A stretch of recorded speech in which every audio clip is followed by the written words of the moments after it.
Title: The House of Lies. A Judge Judy. Nightmare of betrayal and chaos. The gavel cracked like a shot, a sound that promised finality, in the swirling storm of accusations and denials that had flooded her courtroom. For the millions watching, it was the signal that the truth, no matter how messy or painful, was about to be dragged into the unforgiving light. This wasn't just a dispute over a lease or a security deposit. This was a descent into a domestic nightmare, a tangled web of friendship, betrayal, and a home that had transformed from a sanctuary into a chaotic, police blotter landmark. At the center of it all stood two former friends, their bond shattered, their shared history now just fuel for the legal fire. On one side was the plaintiff, a man named Robert, his face a mask of weary frustration, a property owner who felt his trust and his investment had been utterly violated. On the other was the defendant, a woman named Susan, whose defiant posture and shifting stories seemed to be a fortress built on quicksand. And presiding over the entire spectacle was the one woman whose legendary BS meter was never wrong: Judge Judy. Robert had opened his home to Susan, believing he was helping a friend in need. It was supposed to be a simple, straightforward arrangement in a spacious 3-bedroom, 2-bathroom house. But what began as an act of kindness quickly curdled into a waking nightmare, a slow-motion disaster that Robert could only watch from a distance. Each new piece of bad news, another punch to the gut. The first cracks appeared not as splinters, but as sirens. The call came not from Susan, but from a detached, official voice on the phone. A police officer from the local department. His neighbors, once quiet and friendly, were now dialing 911, their complaints painting a picture of a home in turmoil. A place where peace had been evicted, and chaos had moved in. There was talk of domestic violence, of shouting matches that spilled out into the yard, of an atmosphere so thick with tension, it made the air hard to breathe. Robert's heart must have sunk, a cold stone of dread settling in his stomach. This was his property, his name on the deed, and it was becoming a public nuisance, a blight on the quiet community he had invested in. When Robert finally mustered the courage to see the damage for himself, the sight that greeted him was a visceral blow. The house he had entrusted to Susan no longer resembled a home. It looked, as he so bluntly and accurately put it, like a trash house. The neat lawn was gone, replaced by a graveyard of discarded items and multiple vehicles haphazardly parked out front, a blatant eyesore that screamed neglect. But the most shocking violation was hidden in the backyard. There, parked without his knowledge or consent, was a trailer. It wasn't just parked, it was established, a silent, hulking monument to the absolute disregard for his rights as a homeowner. Judge Judy, with her trademark laser focus, zeroed in on this detail, her voice sharp with skepticism. "What kind of trailer?" she demanded, her eyes boring into Susan. This was the crux of the matter, a tangible, undeniable fact that couldn't be easily explained away. Susan's response was a masterclass in evasion, a shaky, "I wasn't there when the trailer was there," a statement so flimsy it practically wilted under the studio lights. Judge Judy wasn't having it. "Well, how do you know there was a trailer there?" she shot back, her tone implying she already knew the answer. Susan, cornered, mumbled something about his paperwork, a feeble attempt to cast doubt on Robert's evidence. But Judge Judy sliced through the fog of her excuses. "So there was a trailer. Oh, and let's get it straight, 'cause either he has pictures." She then delivered one of her classic, withering assessments, comparing Susan's fabrications to something out of The Wizard of Oz. "You can make up things. You know, like you're the Wicked Witch of the North, or you're, like, the Good Witch from the East, or whatever it is. But for him to say, she had a trailer parked in the yard, that's not something that he makes up. It was a moment of pure theatrical truth, highlighting the absurdity of denying something so concrete. Pressed against the wall of logic, Susan tried a new tactic: deflection. "It wasn't mine," she claimed, her voice gaining a note of desperate energy. "It was something to do with him and the people that were back there." She was attempting to shift the blame, to paint Robert as complicit in the very chaos he was decrying. When Judge Judy demanded a name, Susan offered two: Renee and Tyler. She identified them as a mutual friend of all of ours. A vague and convenient label that did little to clarify the bizarre situation. The plot thickened, the mystery of the trailer deepening. Who were Renee and Tyler? What was their connection to this already convoluted story? Judge Judy, playing detective, probed further. "You mean he had tenants living back there in a trailer?" she asked, seeking to understand the nature of this unauthorized arrangement. Susan, seizing the opportunity to implicate Robert, insisted he told them they could put the trailer back there. This was a serious accusation. If true, it would make Robert's entire lawsuit hypocritical. But Robert's denial was immediate and forceful. "That's a lie, Your Honor," he stated, his voice firm with conviction. The he said she said was reaching a fever pitch, and Judge Judy's patience with Susan was visibly thinning. "Just, hey, listen, I find a lot about you suspect," she declared, her gaze fixed on the defendant. "Just from the foot to foot, I find a lot about you suspect."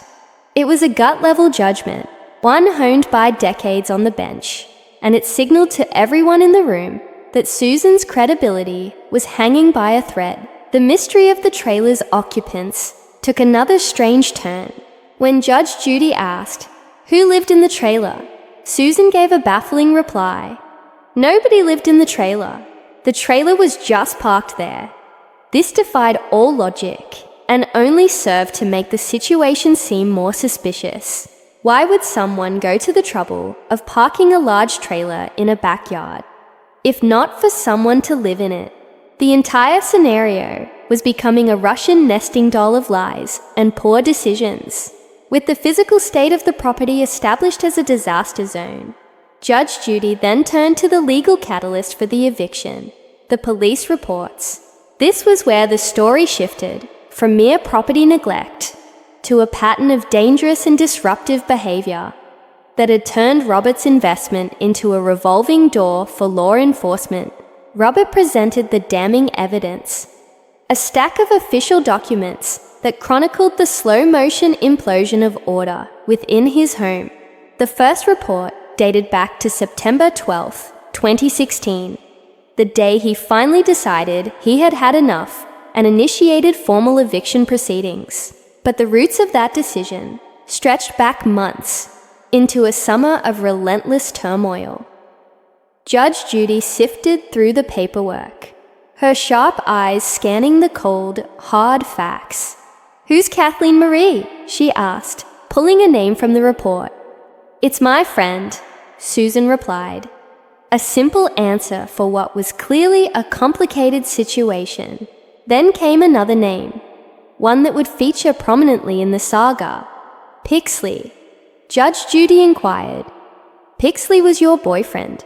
Susan's confirmation, yes, opened a new and volatile chapter of the story. The report detailed a heated argument on July 19th, a confrontation so intense that Susan, who claimed she was at a cemetery at the time, had felt the need to orchestrate her boyfriend's removal from a distance. The image was both tragic and telling. A woman at a graveside, presumably in a moment of reflection or grief, simultaneously managing a domestic explosion back at the house she was supposed to be caring for. She had instructed her friend Kathleen to call the police to eject Pixley. Judge Judy pieced it together aloud. "So, you told your friend who was staying with you to call the police and get him out of—" Susan was quick to correct the record on Kathleen's residency. "She wasn't staying with me. She was there. I was at the cemetery." But the correction did little to help her case. It only emphasized that Susan was managing a volatile situation remotely, a clear sign she had lost control of her own living environment. The drama of July 19th didn't end with that one phone call. Susan returned from the cemetery, and the conflict with Pixley reignited, necessitating a second police visit on the very same day. The situation was spiraling, and Judge Judy wanted to understand the man at the center of this particular storm. "And he was off his meds?" she asked, a question that hinted at deeper, more troubling personal issues. "Right," Susan confirmed. The report also mentioned damage to the house, but when Susan downplayed it, "No, he spit on the floor. He didn't, break anything." Robert was quick to interject with his own version, prompting a sharp, "I'm not talking to you yet," from Judge Judy, a reminder of the strict order she maintained in her courtroom. The police reports revealed that this was not an isolated incident. The conflict had bled into other relationships connected to the house. Another report from May involved Susan's daughter, Mariah, who had gotten into a verbal argument with a boyfriend. Judge Judy, trying to map the tangled web of relationships, initially confused this with the Pixley situation, but Susan clarified, no, that was her boyfriend. This introduced a whole new layer of characters and complications to the already overcrowded narrative of the house. The personal lives of the inhabitants were not just messy. They were spilling over and causing official reports to be filed, each one another black mark against Robert's property. Then Judge Judy asked a question that sent a fresh wave of tension through the room. "Your daughter has a drug problem?" The air grew heavy. This was no longer about property damage or unauthorized trailers. This was about the welfare of children. Susan's quiet, "Yes, she does," was a moment of stark, painful honesty in a sea of evasion. The follow-up question about the boyfriend's sobriety, "Boyfriend too?" was met with a defensive, "No, no." But Robert, armed with his evidence, challenged even this. "Your Honor, I have evidence that he OD'd," he stated, introducing a grave new allegation. Susan quickly clarified the tragic mix-up. "That was my boyfriend," she said, referring to Pixley. The correction was chilling. It meant that in this single household, there were multiple individuals struggling with severe substance abuse issues, a fact that painted a horrifying picture of the environment in which Susan's young grandchildren were present. Judge Judy, her concern now laser-focused on the most vulnerable, established that Susan had temporary custody of Mariah's 2 children, a 2-year-old and a 5-year-old. "You have them through the foster care system?" she asked, her voice losing some of its sharpness for a note of maternal gravity. "I did," Susan replied, the past tense hanging in the air. The presence of these children in a home that was a documented scene of police calls, domestic arguments, and alleged drug overdoses was the most damning evidence of all. It transformed the case from a simple landlord-tenant dispute into a story of profound negligence. Susan tried to explain the complex and shifting rules about who was allowed in the house and when, citing court dates and lost custody, but her explanations were a confusing jumble of dates and names. The bottom line was clear: the home was unstable and unsafe. The final pieces of the chaotic puzzle were the mysterious figures from the trailer, Renee and Tyler. Susan identified Renee Curtis as one of the people who put the trailer in the backyard, and Tyler as her boyfriend. They were shadowy figures on the periphery of this drama, yet their presence on the property was a physical manifestation of the complete breakdown of order and respect for Robert's ownership. After hearing the litany of police calls, the domestic violence, the unauthorized trailer, the drug-related issues, and the concerning environment for the children, Judge Judy's conclusion was swift and unequivocal. She looked at Robert and said, "So based on these reports, you moved to evict her." His "yes, ma'am" was a simple affirmation of a necessary, if difficult, decision. Judge Judy then delivered the line that validated his entire ordeal. "Great, I would too." It was the ultimate vindication. She then turned to the audience, including them in her judgment, and added, "Anybody would." In that moment, Robert was no longer just a frustrated landlord. He was every homeowner who had ever been taken advantage of, every person who had ever extended trust only to have it brutally broken.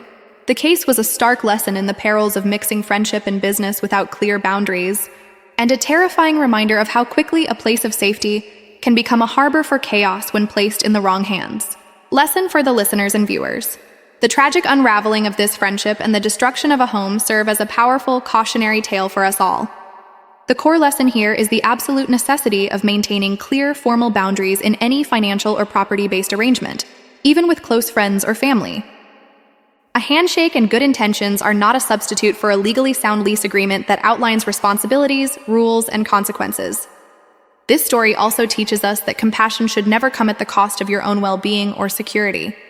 Allowing someone to live in your property is a significant act of trust, and that trust must be met with respect and responsibility.